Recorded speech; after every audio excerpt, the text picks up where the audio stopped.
والله من نانم دەخوات نانەکە قڕپم دەهاتەوە ڕشانەوەی لەگەڵ بوو. زۆر جاریش غازاتم دەکرد زکم ئەستور دەبوو ڕق دەبوو. نەمدەزانی ئەوە ئیچێ مەعیدەم بوو چ بوو. دوایە چوم سۆنەرەکەم کرد لەو سۆنەرەی دەرچوو بەردی زەرداوە. گوت ئینتها بێتای لەگە بەردی زەرداوی. ئەوە 3 ساڵ بووە من لەناو ئەو ژانەی بووم بەس هەستم پێ نەدەکرد بەردی زەردا بوو. قۆڵنجم ژانی دەکرد ژانەکە داهاتە خوارێ پشتم هەمووی لەگەڵ ڕق دەبوو لەگەڵ بنی زکم.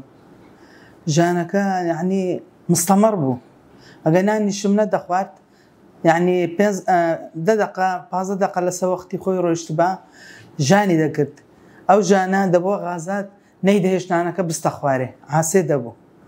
زۆر ئەزیەتم دەخوارد لەگەڵی. ڕۆژێکی لە پاش ئەو سۆنەرەی هەستام چووم فەحس و تشتم کردن چوومە کندکتۆری جەڕاح گوتیەوە بەردی زەرداوە پێویستیت بە عەمەلیاتە نەشتەرگەری. ئەمەش هەستام هەموو ئەشیاعەم گرت سۆنەرم گرت تەختیتی دڵ و ئیکۆ هەموو پێویستەکانی نەشتەریم کرد. ئەو هەموو فەحسانم کرد هاتمە خەستەخانەی میهرەبان هاتمە کندکتۆر دلێری. دکتۆر دلێر فەحسەکانی هەمووی دیت گوتی ئەو شەو عەمەلیاتەکەت لۆ دەکەم. ئەمنیش ڕازی بووم بە ئەو نەشتەرگەریەی دەستی خۆش بیت هەر فەوری ئەمە سەعات 4 هاتم سەعات 8 شەوێ عەمەلیاتەکەی لۆ کردم.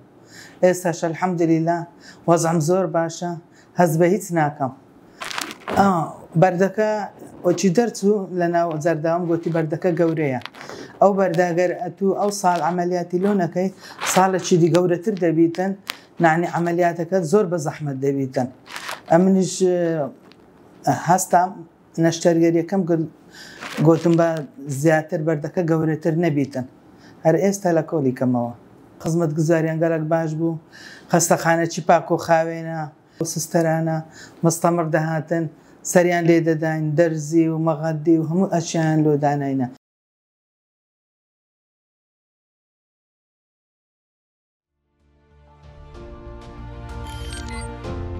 میهرەبانی دڵسۆزی و لێزانی